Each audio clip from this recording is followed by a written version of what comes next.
18 miles west of Los Angeles. Yep. I know the area. My second son was born in Huntington Beach, and I used to sail my laser off of Long Beach all the time. So yeah, Okay, great. I Well, lived out there for a year or two in the We early are days. we're broadcasting, by the way, just so Oh, you sorry. know. So okay, that's fine.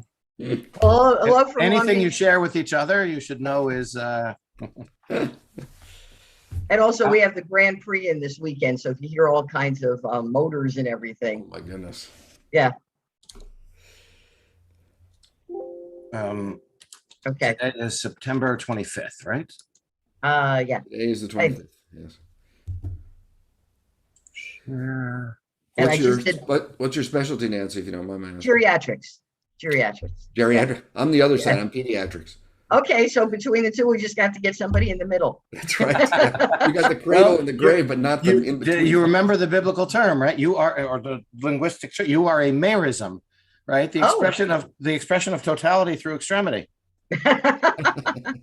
I've never been called that before 9 o'clock in the morning. That's funny. Okay. Shabbat Shalom, Anna. We have a very interesting and quite different service this morning. I've embedded the study into the service and the have included the first chapter of Kohelet of Ecclesiastes into the slides. So we will see. Hopefully, we will be joined by others, but I am going to count a minion online on Facebook or YouTube or wherever it may be. So Shabbat Shalom. And let's begin. Welcome to services with the Hebrew congregation of St. Thomas. Hine ma tovu manayim shevet achim gam yachad. Hine ma tovu manayim shevet achim gam yachad.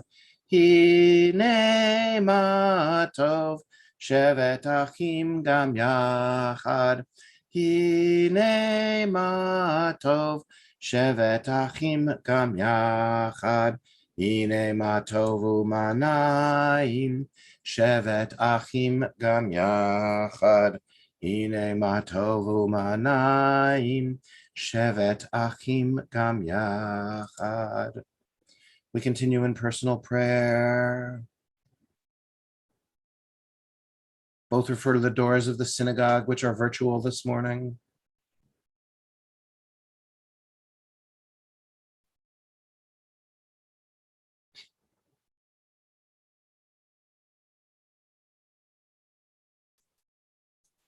I wonder if we should rewrite both of those for virtual or for Zoom services.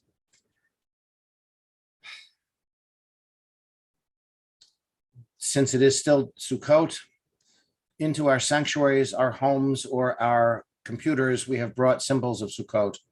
The lulav that resembles the human spine, may we stand straight with courage and integrity. The myrtle whose leaves are shaped like eyes, may we behold the beauty and grandeur of the universe. The willow whose leaves resemble human lips, may we offer enduring words. The etrog shaped like the human heart, may love guide us from selfishness to service. God of Israel, let our senses be filled with love for you and your will. Let our harvest be shared with all. We continue in personal prayer.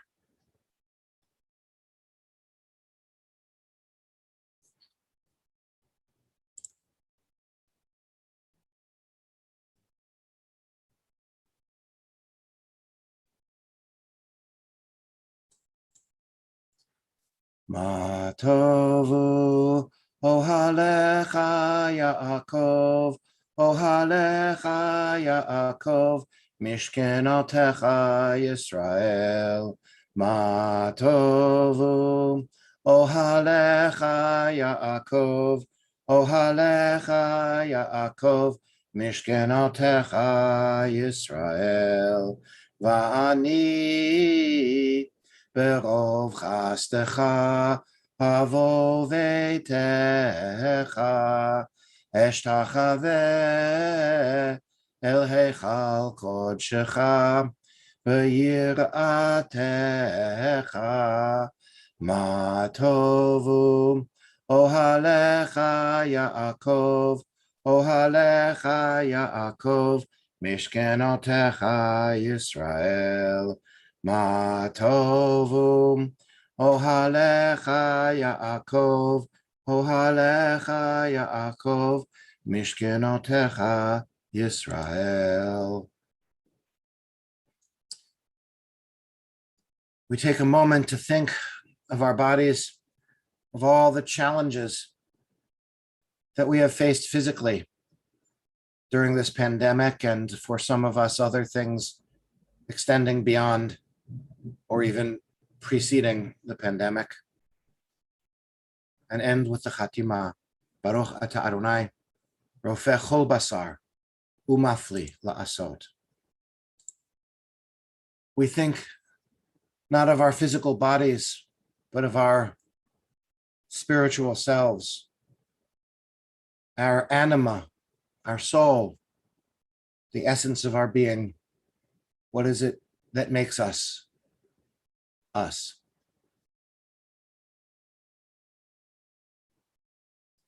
Baruch Ata Adonai, Asher Biado Nefesh Kol Chai, V'Ruach Kol Basar Ish.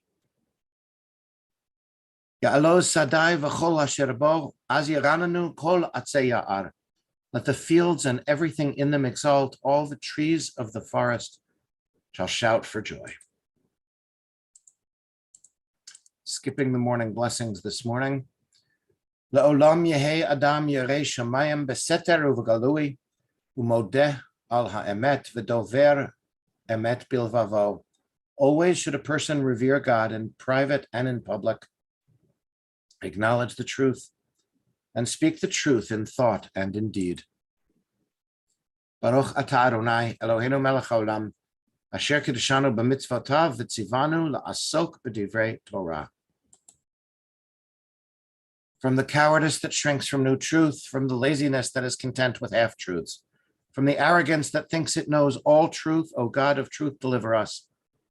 Baruch Ata Adonai hamelamed Torah la'amo Yisrael.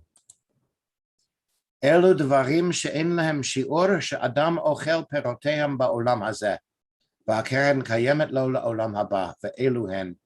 These are things that are limitless, of which a person enjoys the fruit of the world, while the principle remains in the world to come. They are honoring one's father and mother, engaging in deeds of compassion, arriving early for study morning and evening, dealing graciously with guests, visiting the sick, providing for the wedding couple, accompanying the dead for burial, being devoted in prayer, and making peace among people.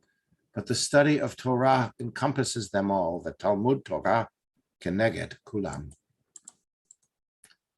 Yitgadal v'yitgadash Shemei Rabbah, v'alma divrach Yirutei v'yamlich malchutei, b'chayechon uvyomechon, uv'chayei dechol Beit Yisrael, Bagala, Bagala, Uvizman Kariv, Vimeru, Amen.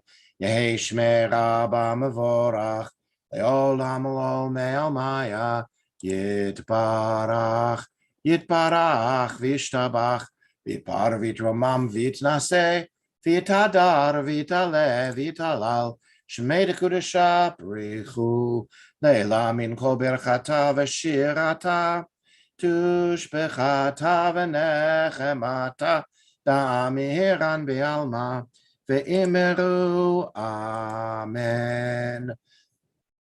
Baruchu et Adonai hamavorach, Baruch Adonai hamavorach, leolam va'ed. Baruch Ata Adonai Eloheinu melech haolam, yotzer or uvorei choshech, oseh shalom uvorei et hakol, hameir la'aretz v'ladarim aleha berachamim, uvtuvo machadesh b'chol yom tamid ma'aseh v'reishit, ma'arabu ma'asecha Adonai, kulam b'chochma asita, ma'ala ha'aretz kinyanecha, titbarach Adonai Eloheinu, al shevach ma'aseh yadecha, ve'al ma'orei orish asita yifaruch hasela, Or Hadash al Tzion Ta'ir, v'nizkechu lanu mehera la'oro, Baruch Ata Adonai Yotzer HaMorot. How deeply you have loved us, Adonai our God, gracing us with surpassing compassion. On account of our forebears whose trust led you to teach them the laws of life, be gracious to us, teaching us as well. O merciful one, have mercy on us by making us able to understand and discern, to heed, learn, and teach, and lovingly to observe, perform, and fulfill all that is in your Torah. V'ha'erenenu b'toratecha, v'dabek lebeinu b'mitzvotecha, v'yacheh ahava ulira et shemecha, v'lo nevosh, v'lo nikalem, v'lo nikashel, le'olam va'ed, ki v'shem kodshecha, hagadol v'hanora batachnu, nagila v'nismecha, nagila v'nismecha v'shuatecha, v'avienu l'shalom, me'arba kanfot ha'aretz, v'tolichenu komemiut le'aretzenu, ki el poel yeshuot ata, uvanu v'acharata v'kerevtanu, l'shimcha hagadol sela be'emet, להודות לך ולייחדך באהבה, ברוך אתה אדוני הבוחר בעמו ישראל באהבה. שמע ישראל אדוני אלוהינו אדוני אחד.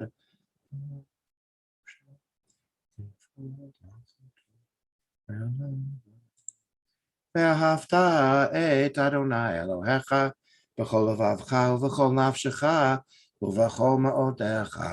והיו הדברים האלה אשר אנוכי מצווך היום על לבביך, ושיננתם לבניך ודיברת בם בשבתך בביתך ובלכתך בדרך ובשוכבך ובקומך, וקשרתם לאות על ידיך, והיו לטוטפות בין עיניך, וכתבתם על מזוזות ביתך ובשעריך, למען תזכרו ועשיתם את כל מצוותיי, והייתם קדושים לאלוהיכם.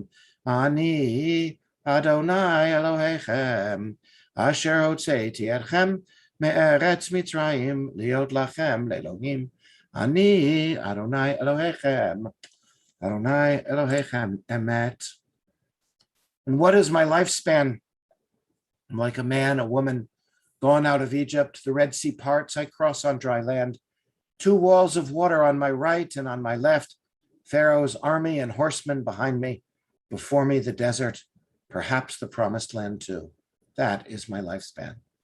Mi chamocha ba'elim Adonai, mi kamocha nehedar b'kodesh, nora tehilot osefele, nora tehilot osefele, shira chadasha, shibchu geulim l'shimcha al sfat hayam, yachad kulam, hodu v'himlechu ve'ameru, Adonai imloch, Adonai imloch, leolam vaed. Tzur Yisrael, kuma be'ezrat Yisrael, uvdechinu mecha, Yehuda ve'Yisrael, go aleinu, Adonai tzvaot shemo, Kedosh Yisrael, Baruch atah Adonai, Ga'al Yisrael. We continue now with the Amidah. I have included here for reasons of the Chol HaMoed Sukkot, the festival Kiddush, the festival Amidah. Some of you ask me occasionally whether something is a rest day, a chag, or not. Chol HaMoed, the intermediate days, have an intermediate status. Some people do, in fact, work if they need to work. Those who are wealthy enough, I suppose, don't on Chol HaMoed, but certain other tasks, laundry or others, are best left for after Chol HaMoed. The intermediate status is unclear, and so I may be including some festival liturgy here, which is not usually included, but Ya'alev Yavo is included on Chol HaMoed Sukkot, Shabbat Chol HaMoed Sukkot, and Hallel is recited. So I just included the festival Kiddush that we used on Tuesday morning and we'll use again this coming Tuesday. Adonai Sifatai Tiftach Ufi Yagid Tehilatecha. Eternal God, open up my lips that my mouth may declare your glory. Baruch atah Adonai Eloheinu v'Elohei avotenu v'imotenu Elohei Avraham Elohei Yitzchak v'Elohei Yaakov Elohei Sarah Elohei Rivka Elohei Leah v'Elohei Rachel Ha'el Hagadol Hagibor v'Hanora El Elyon Gomel Chasadim Tovim v'Konei Hakol v'Zocher Chasdei Avot v'Imahot Umevi Geula Livnei V'neihem L'ma'an Shemo Be'ahava Melech Oser U'Moshia U'Magen Baruch Atah Adonai Magen Avraham V'Ezrat Sarah Atah Gibor Le'olam Adonai Mechaye Hakol Atarav Lahoshia Morid Hatal Mechalkel Chaim Bechesed Mechaye Hakol Berachamim Rabim Zomech Noflim Verofech Olim Umatir Asurim Umekayem Emunato Lishenei Afar Michamocha Bal Givurot Umido Melach Melech Memit Umechaye Umatzmiach Yeshua V'ne'aman Atah L'chayot Hakol Baruch Atah Adonai Mechaye Hakol Mekadesh et Shimcha Ba'olam Keshem Shemakdishim Oto Bishmei Makom Vakatuv Al Yad Neviyecha V'kara Ze El Ze Ve'amar Kadosh Kadosh Kadosh Adonai Tzevaot Meloch Kol Haaretz Kevodo Adir Adirenu Adonai Adonenu Ma'adir Shimcha B'chol Haaretz Baruch Kevod Adonai Mimkomo Echad Hu Eloheinu Hu Avinu Hu Malkeinu Hu Moshienu Vehu Yashmienu Berachamav Le'enei Kol Chai Ani Adonai Elohechem Yimloch Adonai Leolam Elohai Zion Ledor Vador Hallelujah Ledor Vador Nagid Godlecha Ulenetzach Netzachim Gedusharcha Naktish Veshivchacha Eloheinu Mipinu Lo Yamush Leolam Va'ed Baruch Atah Adonai Ha'el HaKadosh. You've chosen us in love and favor by making us holy through your mitzvot and drawing us close to your service, that through us your great and holy name may become known in all the earth.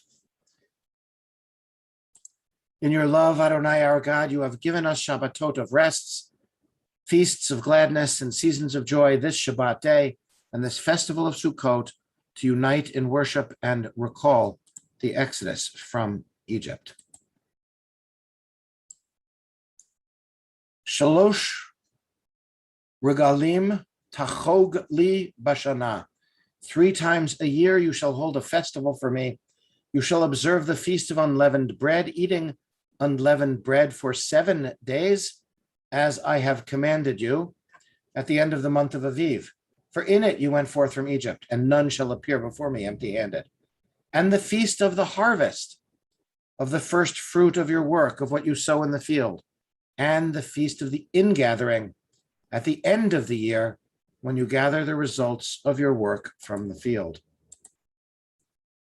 One does not travel to Jerusalem, one returns, one ascends, the road taken by generations, the path of longing on the way to redemption. One brings rucksacks stuffed with memories to each mountain and each hill. In the cobbled white alleyways, one offers a blessing for memories of the past which have been renewed. One does not travel to Jerusalem, one returns. Eloheinu ve'Elohei avotenu ve'imotenu, ya'aleh v'yavo v'yizacher zichronenu v'zichron kol amcha beit Yisrael lefanecha, l'tova u'lechen u'lechesed u'lerachamim u'lechayim u'leshalom b'yom Chag HaSukkot hazeh. Zochrenu Adonai Eloheinu bo l'tova. Amen. Ufokdenu vo livracha. Amen. V'hoshienu vo l'chaim. Amen. V'hasienu Adonai Eloheinu et birkat mo'adecha. Bestow upon us the blessings of your holy festivals, and may we so celebrate them as to be worthy of your blessing. Our God and God of our ancestors, make us holy with your mitzvot, and let your Torah be our way of life. May our rest on this day be pleasing in your sight. Satisfy us with your goodness, gladden us with your salvation, and purify our hearts to serve you in truth. Let your Shabbatot and holy festivals remain our heritage, and let us celebrate them with love and favor and joy, so that all Israel, hallowing your name, may have cause to rejoice. We praise you, Adonai, who sanctifies Shabbat, the house of Israel, and the festivals. Ever-present one, may we, your people Israel, be worthy in our deeds and our prayer. And some of the English we have next also echoes this prayer, so I will move on. Ta'alecha, shechol roeh veroeh, yesh lo nigun miyuchad mishalo. Know this, that each and every shepherd has a unique melody of his own. Know this, that every blade of grass has a unique song of its own. And from the song of the grass comes the melody of the shepherd. How beautiful and pleasant it is when one hears their song. It is very good to pray among them and enjoy to serve the ineffable. And from the song of the grass, the heart becomes filled with longing. And when the heart is filled with song and with longing for Eretz Yisrael, a great light goes forth from the holiness of the land upon it. And from the song of the grass comes the melody of the heart. And this ending, this Chatima, is the same as the ending for Ritzeh. Baruch atah Adonai hamachazir shechinato l'tzion. And as the Hoda'ah prayer, the prayer of thanksgiving, this selection from E.E. Cummings. I thank you, God, for this amazing day, for the leaping greenly spirits of trees and a blue true dream of sky, and for everything which is natural, which is infinite, which is yes. I who have died, I'm alive again today, and this is the sun's birthday. This is the birthday of life and love and wings and of the gay, great, happening illimitably earth. How should tasting, touching, hearing, seeing, breathing, any lifted from the no of all nothing human merely being, doubt, unimaginably you. Now the ears of my ears awake and the eyes of my eyes are opened. Baruch atah Adonai hatov shemcha ulecha na'eh lehodot.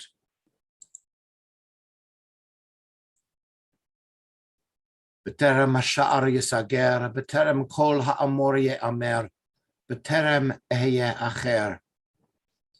Before the gate has been closed, before the last question is posed, before I am transposed, before the weeds fill the gardens, before there are no pardons, before the concrete hardens, before all the flute holes are covered, before things are locked in the cupboard, before the rules are discovered, before the conclusion is planned, before the closing of God's hand, before we have nowhere to stand.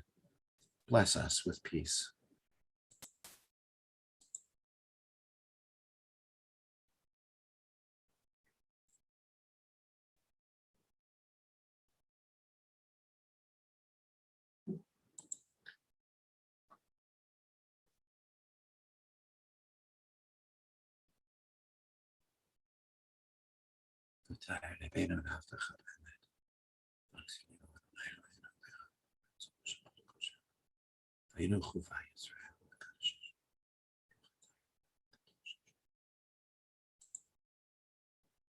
Ose shalom bimroma, uyase shalom aleinu, ve'al kol Yisrael, ve'imru imru amen. Yase shalom, shalom aleinu, ve'al kol Yisrael, yase shalom, shalom aleinu ve'al kol Yisrael. For Hallel, which is included on Shabbat Chol HaMoed, Baruch Ata Adonai Eloheinu melech haolam, asher kiddushanu b'mitzvotav v'tzivanu likro et Hallel. Praise to you, Adonai, our God, sovereign of the universe, who hallows us with mitzvot, commanding us to sing hymns of praise. There is, of course, because we are Jews, a machloket. The machloket is whether to wave the lulav and etrog on Shabbat. The majority practice currently probably is not to do so. The Talmud was explicit at first. When the first day of Sukkot falls on Shabbat, one does bring the lulav and etrog, except you bring it the night before. Why do you bring it the night before? Because you're not supposed to carry things on Shabbat. And so you would bring it the day before, but everybody's supposed to have their own. So the question is, if you use somebody else's, is the mitzvah fulfilled? But then there is a division in practice. There's a division in practice between the sages of Babylon who did not shake the lulav and etrog on Shabbat, and those in Eretz Yisrael who did. And there's a debate in the Talmud about this. The Talmud then contradicts itself and says, if somebody near your neighbor is not able to fulfill a mitzvah, you shouldn't do that either, which is a halakhic prescription, which I have never seen about any other mitzvah in Jewish life at all. And so there is this confused status because a few of us have, not all of us have had the opportunity to do so. I do have the lulav and etrog with me now. Remember, the most important part is the pitma, the most important part. What makes it not a lemon is this, and I do not know how the etrog tree is going at Lilienfeld. I asked Michael, and he was not sure, and I tried to look at it myself, but it had gotten dark, so I will inspect it again. Maybe you know how the one at Lilienfeld is doing. That came from your branch. Later, you can tell us maybe how well, I don't know, if you want to unmute, how is your etrog tree doing? It's growing. All right. So has it brought forth fruit yet? Oh, no, it's too soon. Yeah, okay. I'll be very curious to see, and it's nice to have them. We take the fruit in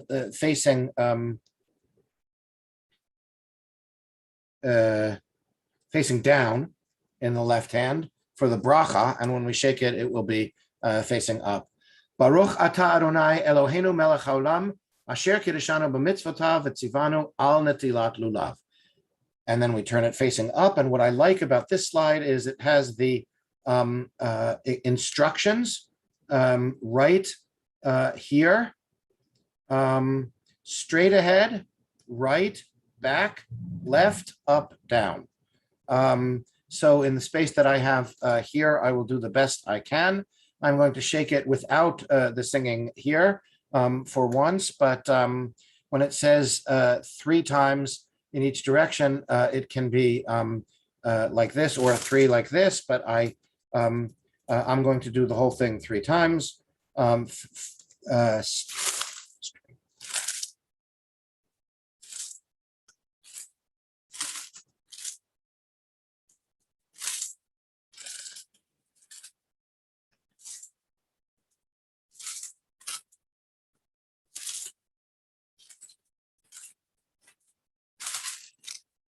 So we have done that for, we have shake, even though it is Shabbat. Since Goni is just joining us, I'll add on an extra and a fourth. We shared the whole halachic debate, Goni, about, or part of it, about whether to do this on Shabbat or not. And I am choosing to do so. I didn't get all the directions there, but we are moving on with Hallel. And as I said earlier, we are embedding study, including Kohelet, including the first chapter of Kohelet, into the service itself this morning. So we have reached Hallel, and this old Germanic scent. I love, one of the things I love about Hallel is the music, and one of the things about Jewish music is it changes over time, and you can really hear the old Germanic style in this setting of Psalm 113. Hallelujah, Hallelujah, Avdei Adonai. Hallelujah, et Shem Adonai, Yehi Shem Adonai, Mevorach, Me'ata ve'ad olam. Hallelujah.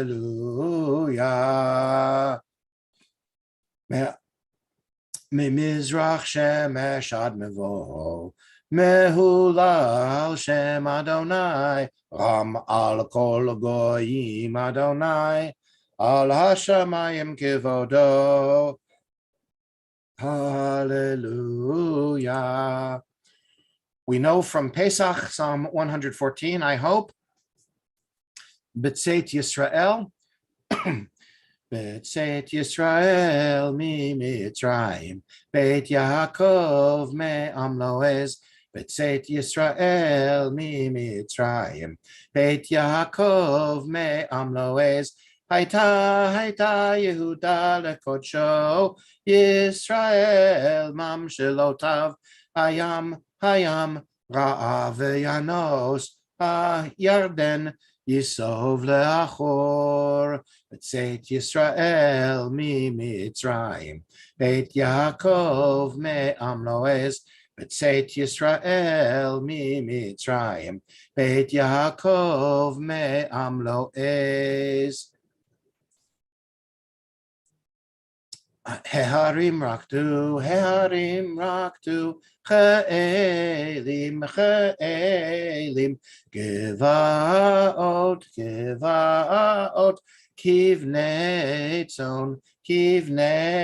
tzon, malachayam, kitanus, hayarden, Tisov leachor. I'll skip the rest to move on. Adonai, scharenu yivarech. And starting with the second line of Hebrew, one second, let me let Dawn in. Starting with the second line of Hebrew, Yevarech et Beit Yisrael, Yevarech et Beit Aharon, Yevarech Yirei Adonai, Aktanim im Hagadolim, Yosef Adonai Aleichem, Aleichem va'al b'neichem, Bruchim atem l'Adonai, Oseh shamayim va'aretz, Hashamayim l'Adonai, Va'aretz natan livnei adam, lo hametim ya hallelujah, velo kol yodei duma, va'anachnu nevarech ya, me'ata ve'ad olam, va'anachnu nevarech ya, me'ata ve'ad olam. And Hodu Ladonai, I'll just read it. Hodu Ladonai kitov kile olam chasto. Yom Adonai Yisrael kile olam chasto. Yomru na veit Aharon kile olam chasto. Yomru na yirei Adonai kile olam chasto. Pitchuli Sharei tzedek avovam odeya. Pitchu li. Sharei tzedek avovam odeya. Open the gates of righteousness for me, that I may enter them and praise Adonai. Zeh hashar l'Adonai. This is the gateway to Adonai. Tzadikim yavovo. The righteous shall enter through it. I praise you, for you have answered me, have become my deliverance. Even ma'asu habonim, the stone the builders rejected, has become the chief cornerstone. This is Adonai's doing. It is marvelous in our sight. This is the day Adonai has made. Let us exult and rejoice in it. And a moment of comment. Goni, do I remember correctly? You were born in Haifa? No, I was born in Buffalo, but my sister, brother were born in Haifa. I keep forgetting that you were born in Buffalo. I don't know why. I should remember that. But Sabbatical. It was a great thing. Right. Okay. Well, we have Buffalo connections here, and Peter, who's online with us. So I just, Goni, I don't know if you've been with me before when I have pointed out the tremendous impact of this psalm on early Zionism. Pitchu li, open for us the gates. That was sung by the Ma'apilim, the refugees on the ship Exodus. Open the gates that we may enter. And then it goes on later in the psalm, Even ma'asu habonim, the stone the builders rejected. And that reference to habonim, that is the reference that has led to the youth group. But Hayita Rosh Pinah has become the chief cornerstone. Rosh Pinah, of course, one of the early towns of the early settlers of Aliyah Aleph, not those who went on to found the state later on, Aliyah Bet, but the early farm-oriented, agricultural-oriented settlers of Aliyah Aleph, Rosh Pinah, founded in the north. And it goes on with other echoes of early Zionism that were, that look to this psalm. So we conclude Hallel with the bracha at the end here. Baruch Ata Adonai, Melech Mehulal Batishbachot. And we are embedding Torah study into the service today. So we're not actually taking a scroll out, but doing so virtually. So we'll at least sing the beginning. Ein kamocha va'elohim Adonai, ve'ein kema'asecha, malchutecha malchut kol olamim, u'memshaltecha bechol dor v'ador. Adonai melech, Adonai malach, Adonai yimloch, leolam va'ed, Adonai oz le'amo yiten, Adonai yivarech et amo v'shalom. And we'll skip the Av HaRachamim.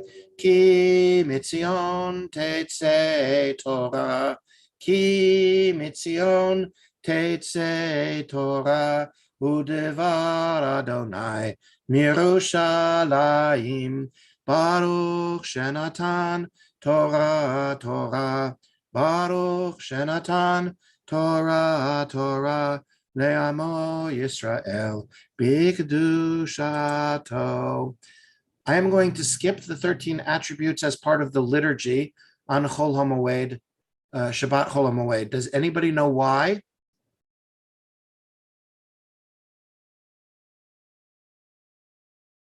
No. So, because we are going to come to this in the Torah reading in a moment.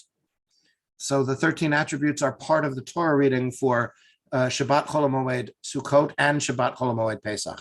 Shema Yisrael, Adonai Eloheinu, Adonai Echad, Echad Eloheinu, Gadol Adonenu, Kadosh Shemo, Gadlul Adonai iti, Unoromema Shemo Yachdav. Lecha Adonai hagedula v'hagevura v'hatiferet v'hanetzach v'hahod ki chol v'shamayim u'va'aretz ki chol v'shamayim u'va'aretz Lecha Adonai hamamlacha bamit naaseh lechol lerosh. The Torah reading for Shabbat Chol HaMoed Sukkot and Pesach is the same.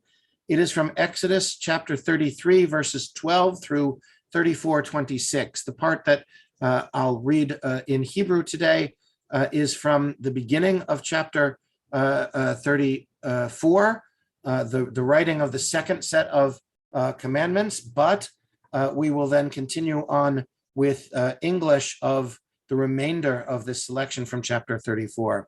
There is also a maftir, which generally Reform Jews don't do, but when Shabbat falls on the fourth day of Sukkot or later, I think that it is from Numbers chapter 29, verses 26 to 31. That, of all the scriptural readings, we are going to skip today because we are including Haftarah and also Kohelet.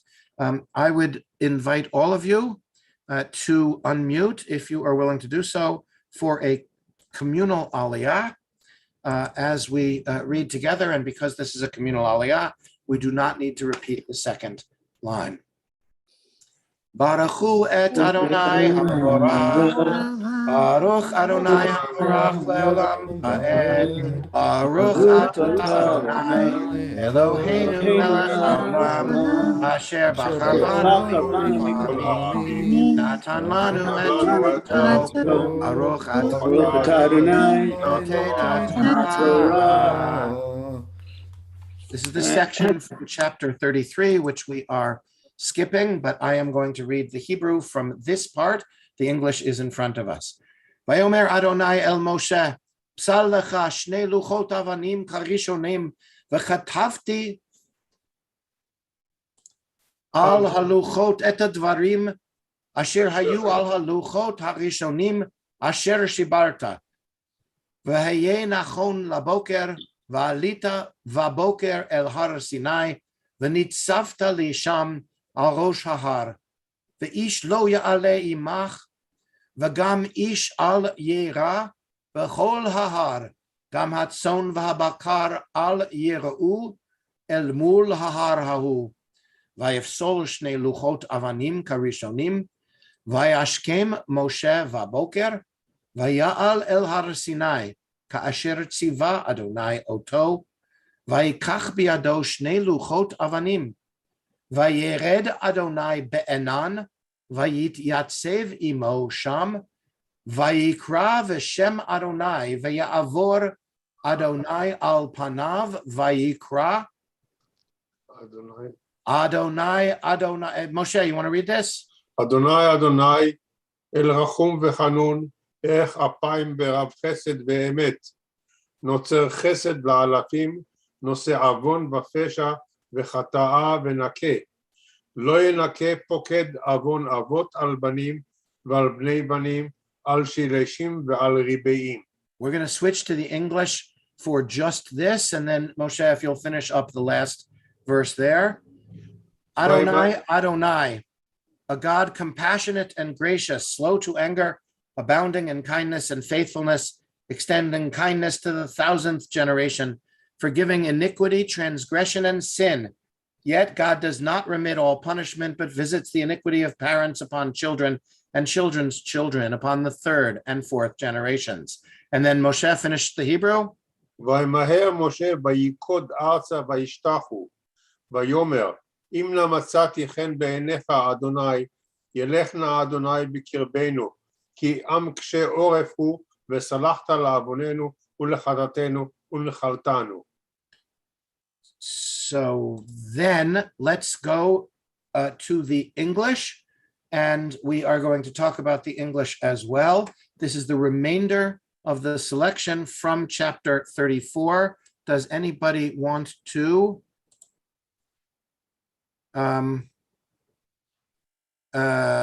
Wow, Goni, thank you. Yes, I'd love to hear that about Pitchuli.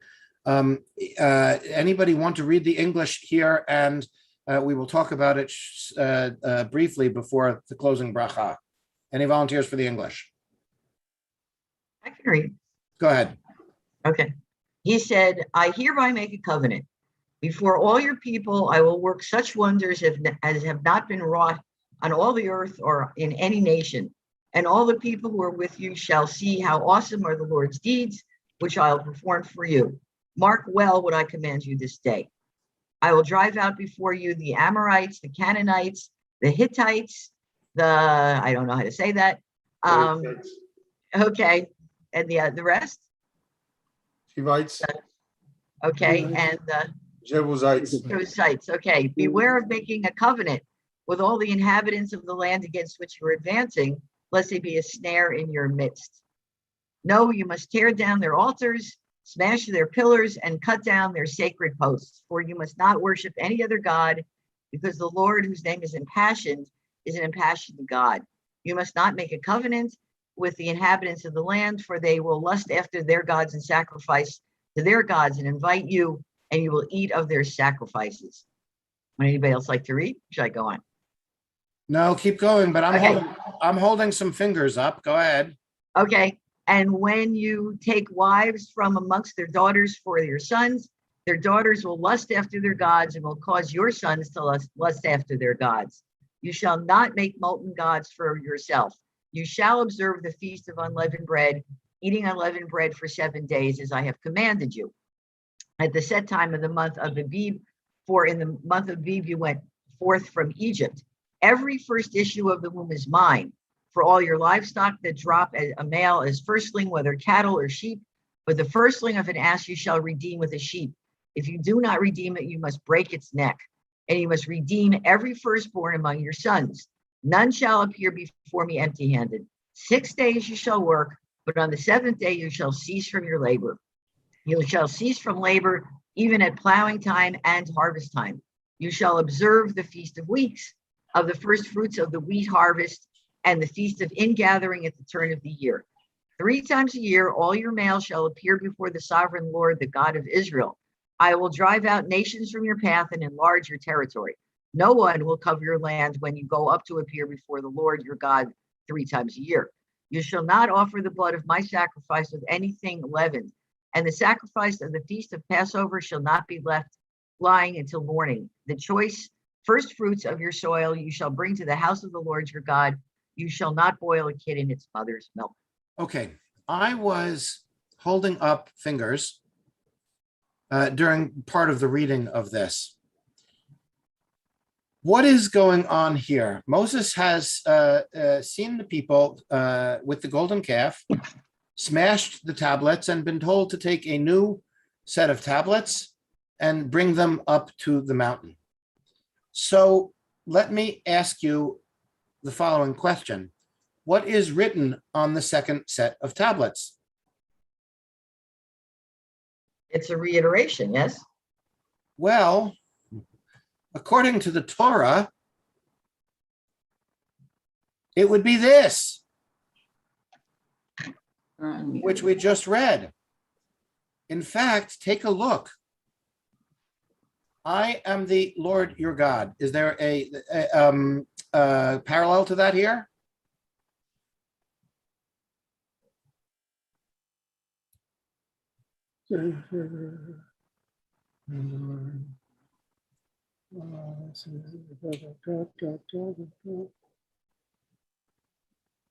I would say that the many of these verses are do not Commandments. First worship. What'd you say, Anna? The first commandment. Yeah, the first commandment is embedded in here. What about do not make any images? Second commandment. Second commandment, right. What about the third commandment about intergenerational connections? We had that in what we just read in the Hebrew above this with the 13 attributes, right? What about the fourth commandment about Shabbat and the festival calendar? That's in it. Yeah. Yes. 6 days you shall work. What about adultery? Yes. Yes. Sort of, right? With the foreign wives. What about stealing? Although this time it's stealing from God. None shall appear before me empty-handed. There are parallels here between this, which doesn't look at all what we think of as the 10 Commandments, and the 10 Commandments. In fact, according to one reading of the story, this is what's written on the second set of tablets. It's remarkable. It's interesting. It's very, very, very, very different. If Moses smashed the first set, how do we know what was on the first set? So I leave that with you as a great mystery as we bring the Torah this morning to a close. Please join together. Baruch atah Adonai Eloheinu melech haolam asher natan lanu Torah emet b'chayei olam l'tabetenu. Baruch atah Adonai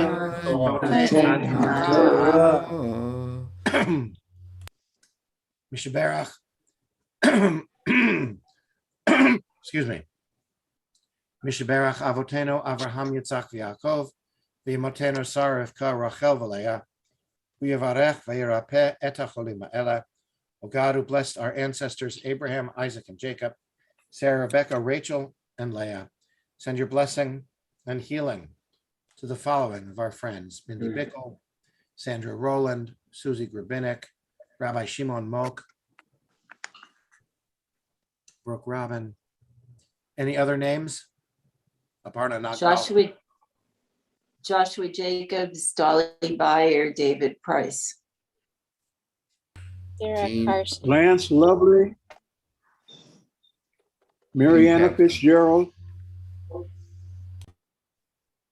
Arlene Beerett, Randy McAndrew, Alan Kossoff, Cyril Eck.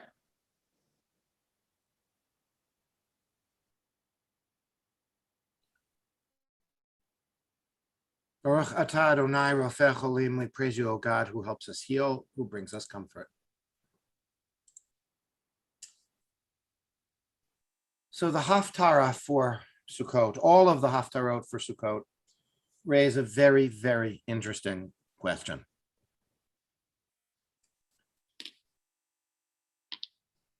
You know that the Jewish view of the world, if you were to summarize all of history in 3 words, the 3 words would be creation. That's the first significant thing that happened. Then revelation, the giving of Torah. And then we figure out how to live according to the Torah, redemption. Creation, revelation, redemption. This is embedded into every service. These are the blessings which surround the Shema. The Shema itself has those themes echoed in them. Shabbat, as Shabbat has it embedded in it, because there are nature psalms on Erev Shabbat. We read creation, we read Torah on Shabbat morning, revelation, and we at Havdalah, we look towards the world to come, singing about Elijah, redemption. So creation, revelation, redemption is in every service. It's embedded in every Shabbat, but it is also, the rabbis say, embedded in the cycles of the year. Here's the problem. The problem is we've got this commitment to these 3 themes, and we have these 3 holidays. Which theme goes with which of the 3 major pilgrimage festivals? So first of all, what are the 3 pilgrimage festivals in any order? Shavuot Passover. and Pesach. Right, Pesach, Passover, Sukkot, and Shavuot. So what are the themes that are linked with them? This is kind of a trick question. One of them you can't get wrong, though. Festivals, Well, agricultural festivals. well, they're agricultural festivals, but with these are the 3 okay, Anna, you're right. These are original agricultural festivals. I believe that as agricultural festivals, they predate Israelite history. But to make them Jewish, the Jewish story is overlaid onto them. It is overlaid onto them in a way which, in the case of Shavuot, really forces it onto it, because there is absolutely nothing in the Torah that links Shavuot with the giving of the Torah, except a sort of rough count of dates, right? And yet, of the 3 themes that I mentioned, creation, revelation, and redemption, there is no question in later Jewish life that Shavuot is associated with the giving of the Torah. That's what it's become. So even though that was forced on it late, Shavuot is revelation. What about the other two? I mean, redemption has to be Pesach, right? You'd think. And Dawn, in my opinion, you're right. And you and I stand alone against the world because all the books are wrong, right? In this case, I really believe that all the books have it wrong. So for whatever reason, Jewish tradition seems to have said that Passover, which takes place in the spring, is about creation, which leaves Shavuot as being about redemption. And interestingly enough, all of the Haftarah portions with Shavuot, linked with Sukkot, Sukkot first morning, and the one we're going to read today, and last morning, the last day, are all associated. We read Zechariah, Bayom Hahu. On Tuesday morning, we read Bayom Hahu Adonai Yeh Echad Ushmo Echad. God will be one and God's name will be one. An eschatological vision of the future.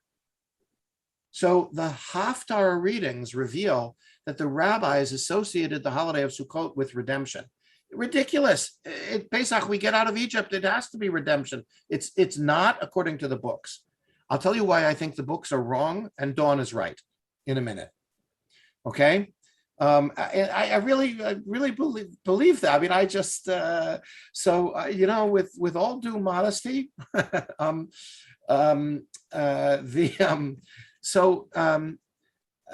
why is this reading linked with redemption?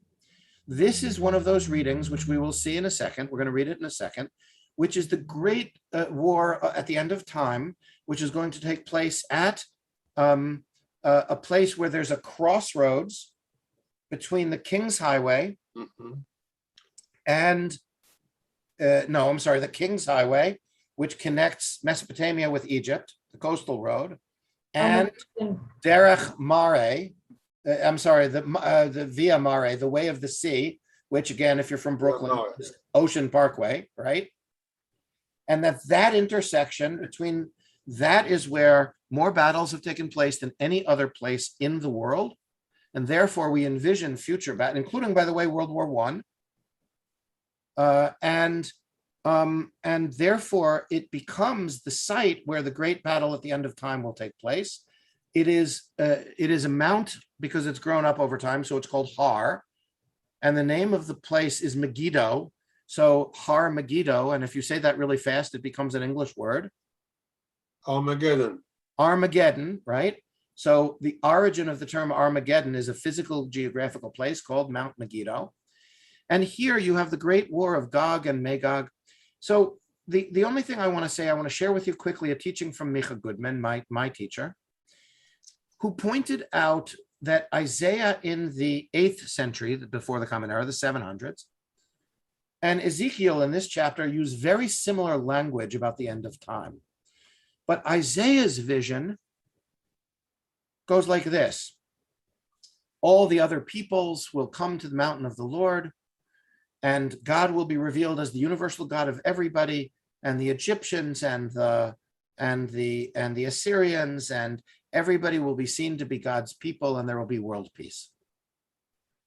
And Ezekiel, the vision we're about to read, God will prompt Gog, the king of Magog, to invade, and at Mount Megiddo there will be this huge battle, and all the Goyim and all the enemies of Israel will be killed and will win.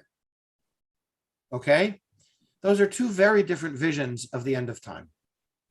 And what Micha Goodman pointed out is, when does Isaiah live? 700s before the Common Era. We have just saved Jerusalem, repelled the invasion of the Assyrians, and everything is looking peachy, and Jerusalem is secure, and things look great. At a time of great strength, we have a vision that is gracious, magnanimous, and includes one of peace and inclusion. When does Ezekiel live? Ezekiel is in Babylon, in the middle of a forced exile. Jerusalem has been destroyed. It has not yet been rebuilt. So this is revenge fantasy about the end of the world, where it goes like, you know, our enemies will die and we will win. They are very similar in viewing the end of the world, but they're very different in what happens there. And the main point would be that when we're strong, when we feel strong, we're able to be gracious. When we feel weak and oppressed, some of our darker impulses come out. Both of those are in the Bible. However, woe unto us if we are really strong, but we are still dealing with these darker impulses. And I think Micha Goodman's unstated point was for Israel today, or the United States today, a time of great strength, a time of great security, never mind the pandemic. And yet we are going with our revenge fantasy and viewing the enemy as other, and we have lost that sense of grace. And I think a very, very important lesson here. So the Haftarah for the morning of any questions before I go on? Oh, so let me circle this back to creation, revelation, and redemption. For whatever reason, they linked redemption with Passover, with Sukkot. I actually think Dawn's instinct is correct. Passover, we get out of Egypt, duh, right? That's redemption. The other and Sukkot takes place really. It's got nature symbols, and it takes place really near Rosh Hashanah, which is the birthday of the year. Sukkot feels to me as it being about nature and creation. So the problem with my view, which I still think is right, is that I am out of order. That is, there's no calendar order in which you can get creation, revelation, redemption in that order, right? Whereas if you do the rabbi's view, starting with Passover as creation, you at least get creation, revelation, and redemption. So they at least have this in the right order. So I admit that mine is out of order, but mine makes much more sense. Yeah, yes, Goni.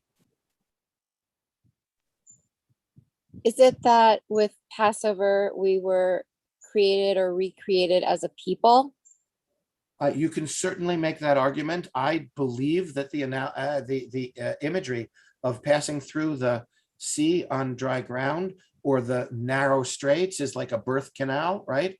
And what happens when a woman is about to give birth, the waters break, right? I think that the imagery of giving birth to the people of Passover and therefore linking it with creation, that does work for me. It's just that Dawn's instinct is right there, right? Dawn's instinct. Right. I agree with Dawn. I mean, it's always called the redemption from Egypt. I mean, isn't that how it's called the commonly talked redemption about? from Egypt? That's right. So what we may have here is that creation, redemption, and creation, revelation, and redemption are going on in all three of these holidays, but with more emphasis, so that you can see both creation and redemption in Sukkot, and you can see both creation and redemption in Passover, and that's probably the more likely answer in the long run.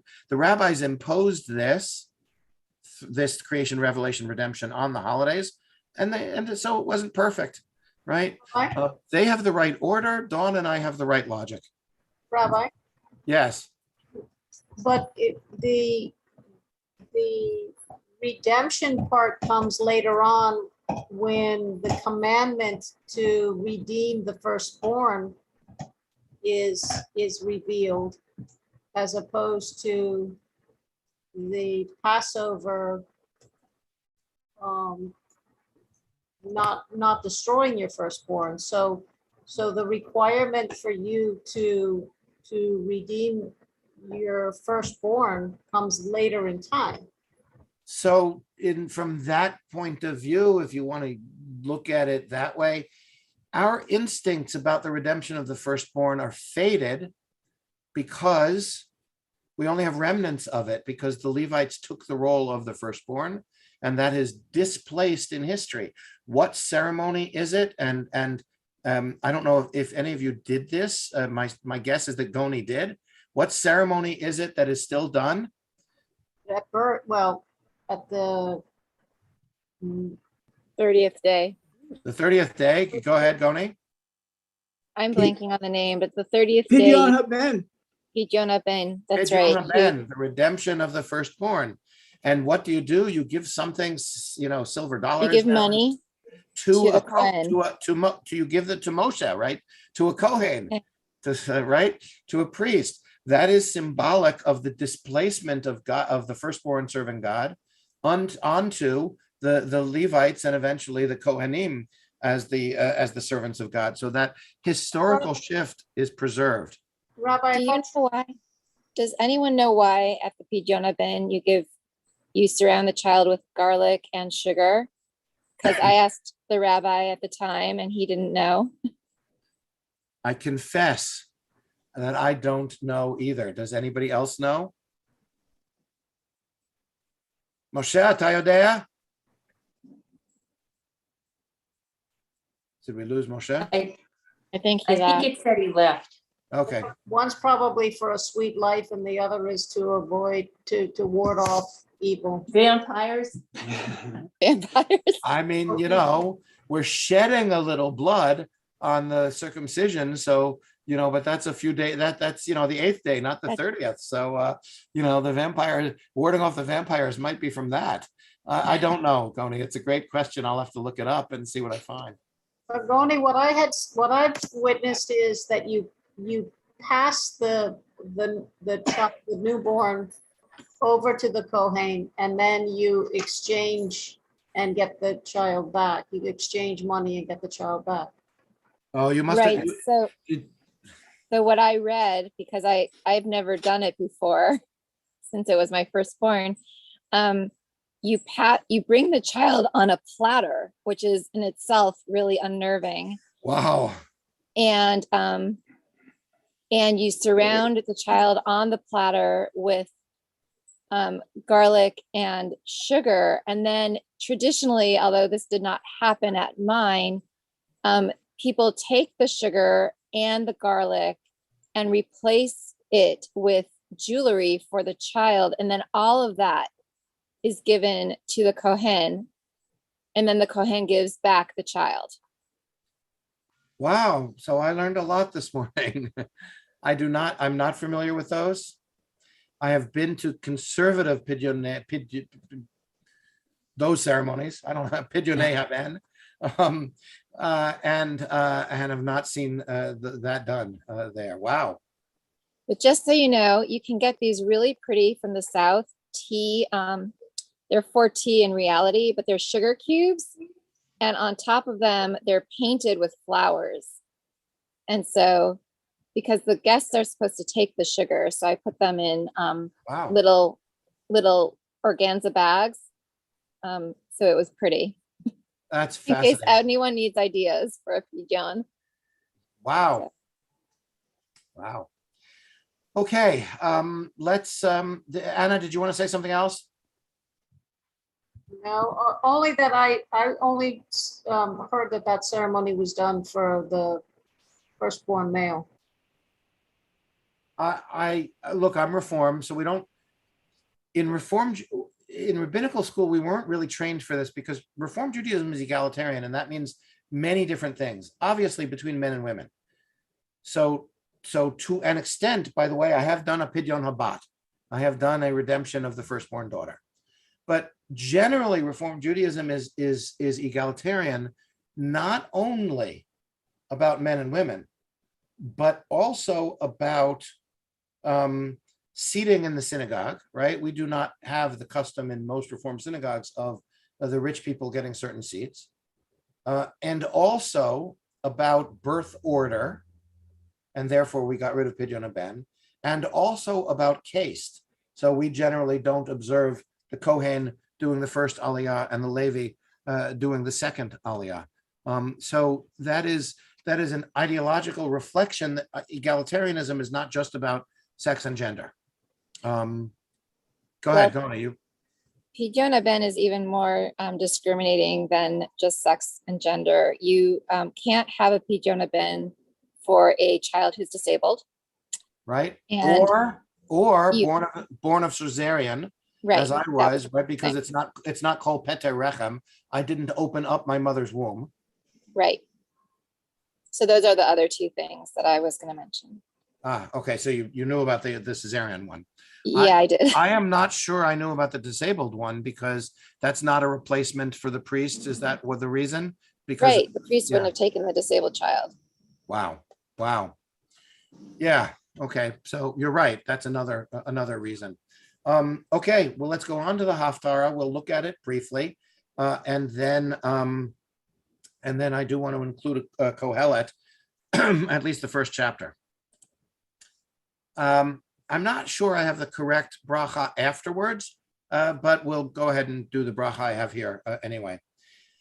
Baruch atah Adonai Eloheinu melech haolam asher bachar b'nviim tovim v'ratza v'divreihem hane'emarim be'emet Baruch atah Adonai Habocher b'Torah uv'Moshe avdo uv'Yisrael amo uv'Inviei hamet v'tzedek.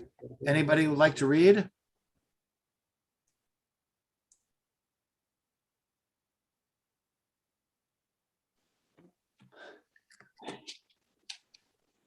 I'll read if nobody else wants to. Go ahead. Okay, on that day when God sets foot on the soil of Israel, declares the Lord God, my raging anger shall flare up, for I have decreed in my indignation and in my blazing wrath. On that day, a terrible earthquake shall befall the land of Israel. The fish of the sea, the birds of the sky, the beasts of the field, all creeping things that move on the ground, and every human being on earth shall quake before me. Mountains shall be overthrown, cliffs shall topple, and every wall shall crumble to the ground. I will then summon the sword against him throughout my mountains, declares the Lord God, and every man's sword shall be turned against his brother. I will punish him with pestilence and with bloodshed, and I will pour torrential rain, hailstorms, and sulfurous fire upon him and his hordes and the many peoples with him. Thus I will manifest my greatness and my holiness and make myself known in the sight of many nations, and they shall know that I am the Lord. Okay, now just as to be fair to Gog here, who is it that enticed, that provoked, that caused Gog to invade Israel? God. So just like Nebuchadnezzar of Babylon, whom our tradition says God punished for destroying Jerusalem, even though God says that Nebuchadnezzar was the rod of my wrath, right? So it's not exactly fair to Nebuchadnezzar or to Gog. But chapter 39, anyone? Yeah, I'll go ahead. I have the Chaim Stern translation. I'm sorry, where are we? Chapter 39. What? Yeah.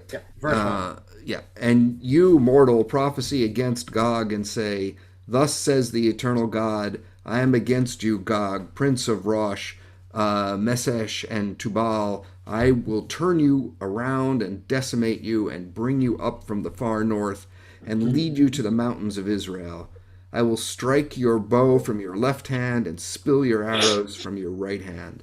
Upon the mountains of Israel shall you fall, you, your troops, and the peoples with you. I am giving you as food for the birds of prey of every kind and for the beasts of the field. You shall fall in the open field, for I have spoken, says the eternal God. I will send fire on Magog and those who live in safety in the coastlands. Then they shall know that I am the eternal. I will make my holy name known to my people Israel. Never again will I allow my holy name to be diminished, and the nations shall know that I am the eternal, holy in Israel. I'm sorry, do you want me to keep going? That's probably enough. Okay, let's end there with we've gotten the crux of this section.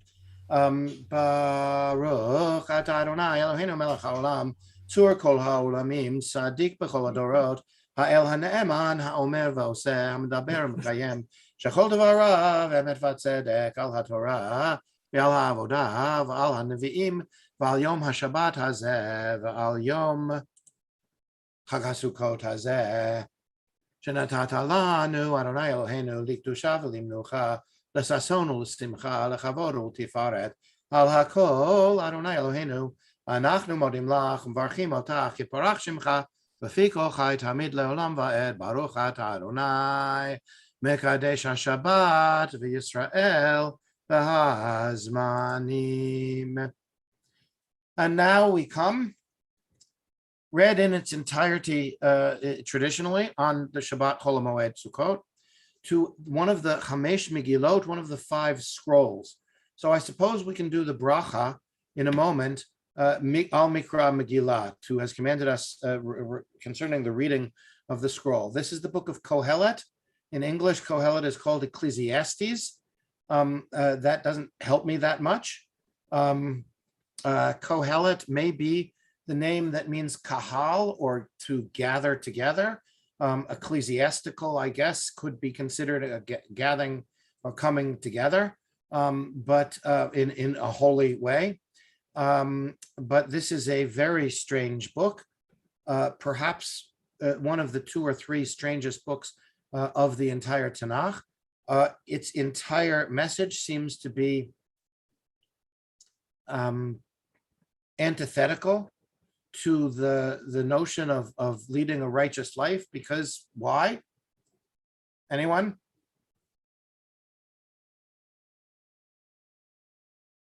It's all meaningless. It is all, rich and poor, moral and immoral. Everything passes in the end. And then an editor, we believe, at the very end of the book adds, therefore be righteous and follow the commandments. There is no connection between that ending and anything having to do with the rest of the book, right? And it's remotely possible that whoever wrote Kohelet wrote this, but who is Kohelet supposed to be?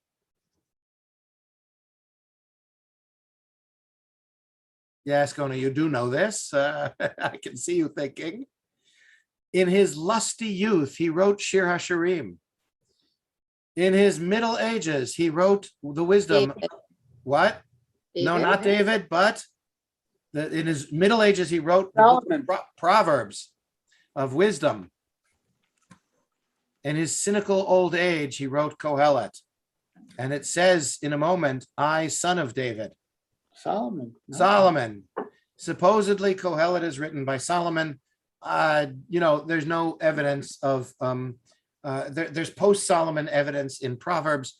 There's post-Solomon evidence in Shir HaShirim, and certainly this wisdom literature reflects, if I had to guess, I would say the period of the 500s or 400s in terms of being later than Solomon, but that is the tradition. So if you want to join me, it'll be the bracha with Al Mikra Megillah. So the bracha with the mitzvah formula. Baruch Ata Adonai Eloheinu Melech HaOlam Asher Kiddushanu b'mitzvotav v'tzivanu Al Mikra Megillah. Anybody want to read? It's right in front of us here, but I give you permission to interrupt. I'd like you to interrupt when you come to an English book title. There are more English book titles that have come from this first chapter than almost anywhere else in the entire Hebrew Bible. So go ding-a-ling-a-ling when you come to an English book title. So, all right, I'll read, but interrupt me when you come to a book title, okay? The words of Kohelet, son of David, that's why it's considered to be Solomon. Also, it says, I was richer than anybody else. King in Jerusalem. Utter futility, says Kohelet, utter futility, all is futile. What real value is there for a man in all he makes beneath the sun? One generation goes, another comes, but earth abides. Ding-a-ling-a-ling-a-ling-a-ling-a-ling. That's the name of a very good science fiction book, Earth Abides, but earth abides forever. The sun rises Well, that's Hello? sort of equaling. Yeah. The sun The sun also also rises rises. by Hemingway, right? And the sun sets and glides back to where it rises, southward blowing, turning northward, ever turning blows the wind. On its round, the wind returns. All rivers flow into the sea. Okay, Elie Wiesel's autobiography. Oh, All rivers flow to the sea. Yet the sea is never full. To the place from which they flow, the streams flow back again. All such things are wearisome. No man can ever state them. The eye never has enough of seeing, nor the ear enough of hearing. Only that shall happen which has happened. Only that occur which has occurred. There is nothing new beneath the sun. Sometimes there is a phenomenon of which they say, look, this one's new. It occurred long since in ages that went by before us. The early ones are not remembered. So too, those that will occur later will no more be remembered than those that will occur at the very end. I, Kohelet, was king in Jerusalem over Israel. I set my mind to study and to probe with wisdom all that happens under the sun. An unhappy business that which God gave man to be concerned with. I observed all that happens beneath the sun, and I found that all is futile, the pursuit of wind, a twisted thing that cannot be made straight, a lack that cannot be made good. What's the link with Sukkot here, by the way?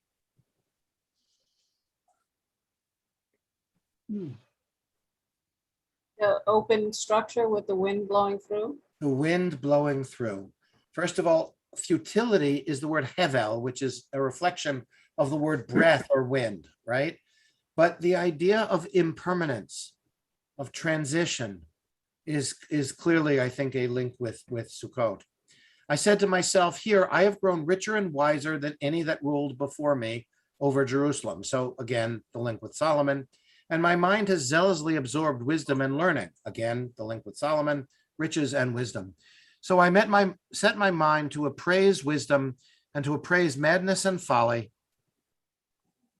And I learned that this too was pursuit of wind. For as wisdom grows, vexation grows. To increase learning is to increase heartache.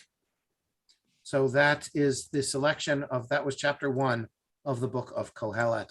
Any comments or reactions? That's a pretty different message than the rest of the Torah. So, you know, I say again and again, and people just don't believe me. You know, people say the Bible says, right?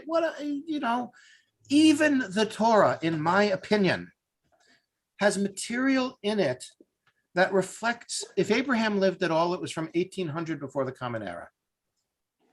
And I think Ezra put the Torah together in the year 400 of the Common Era. That's 1,400 years. If you think about the English language and English literature, the example that I often give is, Shakespeare was what, 400 years ago? We don't know what a bare bodkin is. From Hamlet, it's an unsheathed dagger. But to read Shakespeare, you need Chaucer was in the 1200s, so that's only 900 years ago. When that April with the drocht of marriages perished into the rock, right? I mean, Canterbury Tales, right? And Beowulf is written in English in the year 1800. That's 1,200 years ago. And we can't understand it at all. You think when you say the Bible says, and you realize that just the Torah, not the rest of the Bible, just the Torah comes together with material in it from a 1,400-year period of time. And you look at the book of Job, which undercuts Deuteronomy. If you do good, good things will happen. And also Job at the very end has one of these, therefore obey God and follow the command. Why?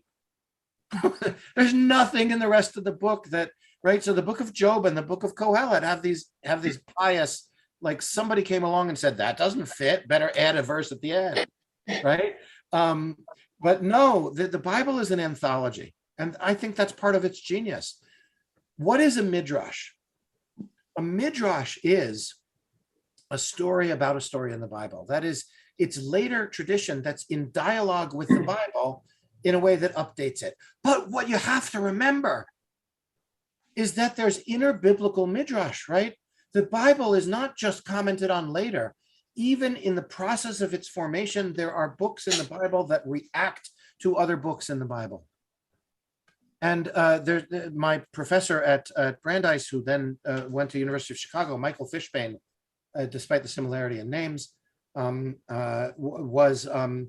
is brilliant at this idea of inner biblical exegesis, or inner, if you want to use the anachronistic term, inner biblical midrash, where the Bible reacts to itself. Is the fact that there are 12 plagues in one of the Psalms a midrash on the story in Exodus, or is it a different tradition? And the idea of the Exodus tale of there being 10 plagues is only one of the traditions. Who knows, right? But the Bible is an anthology, and this is a very, very different feel. Exactly as Dawn said. Then this is a jaded, cynical. Why do we do this? This is search for meaning as opposed to a definite answer. Anna, you'll get the last comment here, and then we'll go on to Elena. If you think of this section as a hurricane, and people who have lived a good life and haven't done anything wrong, so to speak, but yet they're caught up in the middle of all of the torment, it makes sense that someone would wonder why. It's futile to be the good person, to be the righteous, the upright person, because your home and your existence and everything else are going to blow away in the wind, just like everybody else's. So two things. That's a brilliant commentary, especially given the fact that the word futility, hevel havalim, is about wind, right? And the link with Sukkot, and the fact that, there were several storms on the horizon. It's not just COVID, but it was also the hurricanes looming and maybe sort of aimed at us. That's the reason we chose not to build a sukkah this year. Although I must say, Peter, I don't know if it was our first year in Buffalo or our last year in Erie, but I did have a sukkah collapse once from the, snow, in a blizzard. But Erie, yes, definitely Erie. Maybe it was Erie. We had a better sukkah by the time we lived in Buffalo. I don't know if you remember our Buffalo sukkah.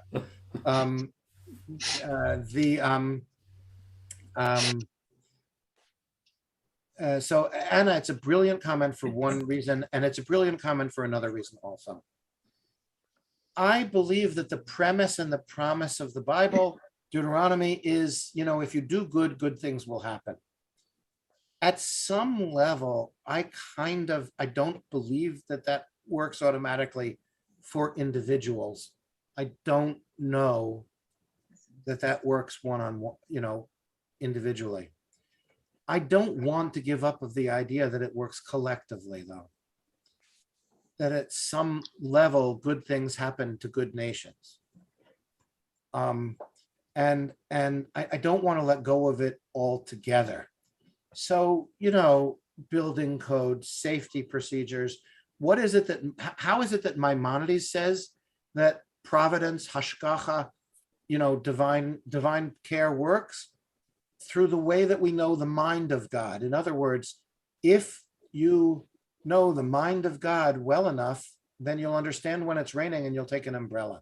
If you know the mind of God well enough, you'll build a geodesic dome, which will be somehow safer in a store.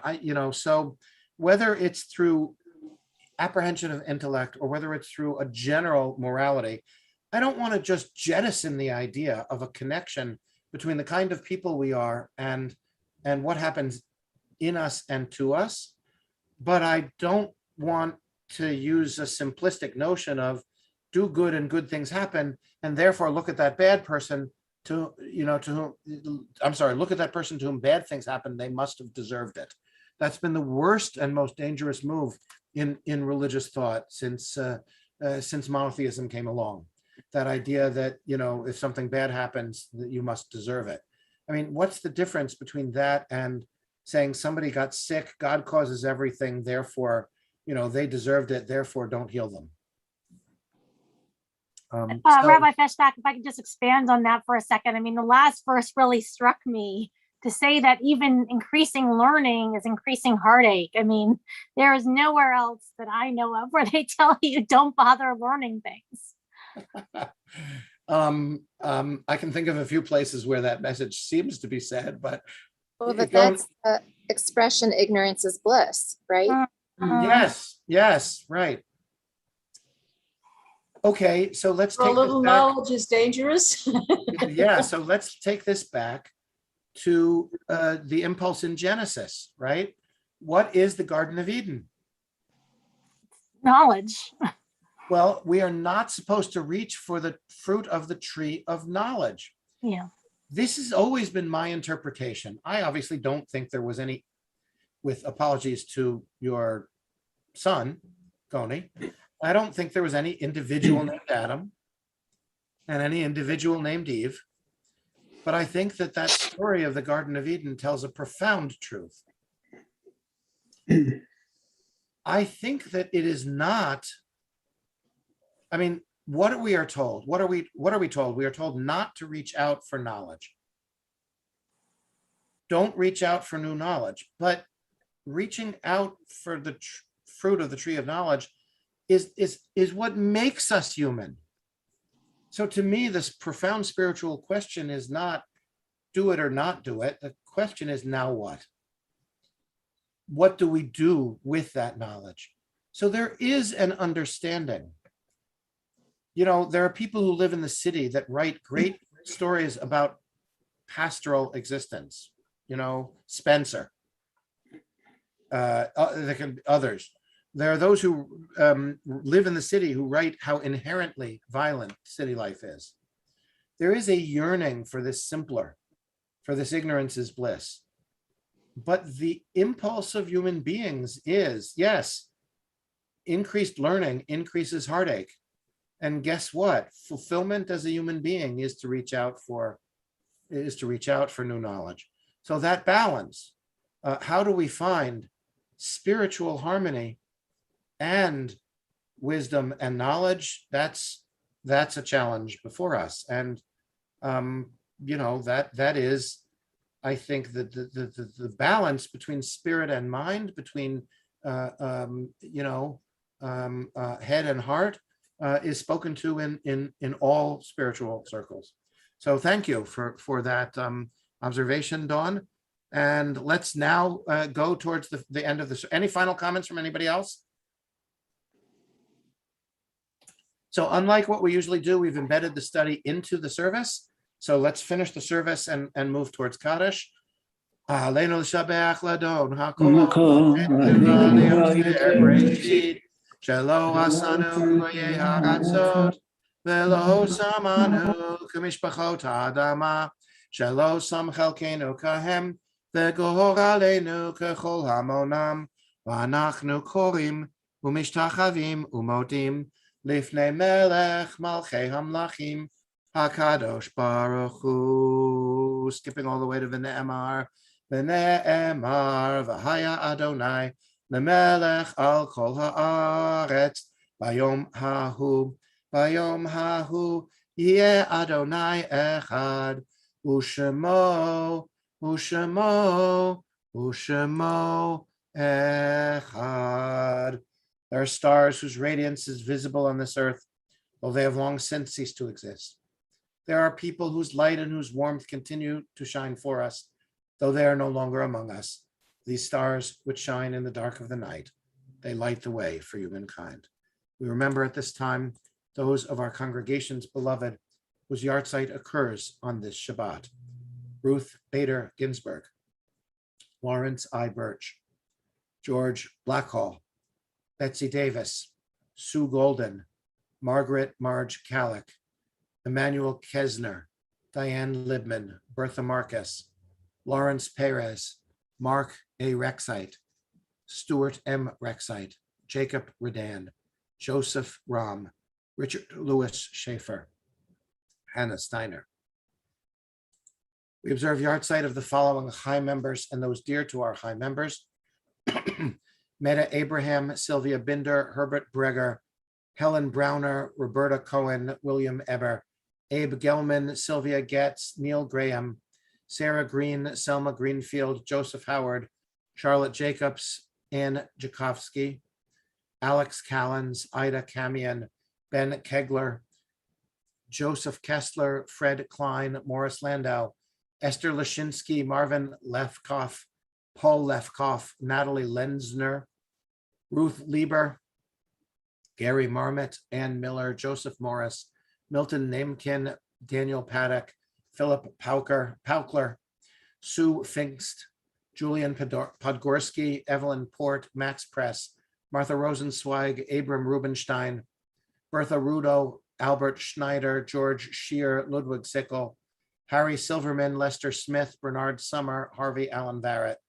Paula Wachtel, Carol Waller, Abraham Weiss, Lillian Weisberg, William Weiderman. During this period of Shloshim, Ann Lubin, Lydia Trotman, Elliot Mac Davis. Sorrowing Hearts, one who was laid to rest in recent days, Norma Fetchbeck. Any other names in Kaddish to recite at this time?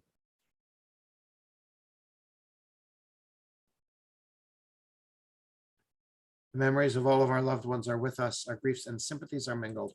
So we turn now to Kaddish Yatom, the mourner's Kaddish. Yitkadal v'yitkadash shemei rabah be'alma divrach irutei v'yamlich malchutei v'chayechon uvyomechon uv'chayei dechol beit Yisrael ba'agala uvizman kariv v'imru amen.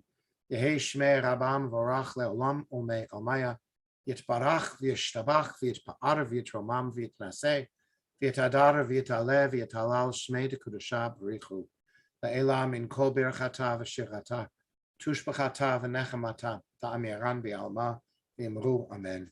Yehi shlama rabba min shemaya v'chayim aleinu v'al kol Yisrael v'imru amen. Oseh shalom b'mromav hu ya'aseh shalom aleinu v'al kol Yisrael v'al kol yoshvei tevel v'imru amen. May the source of peace send peace to all who mourn among us and wherever they may be, all those who are suffering the pain of loss everywhere, and together let us say amen.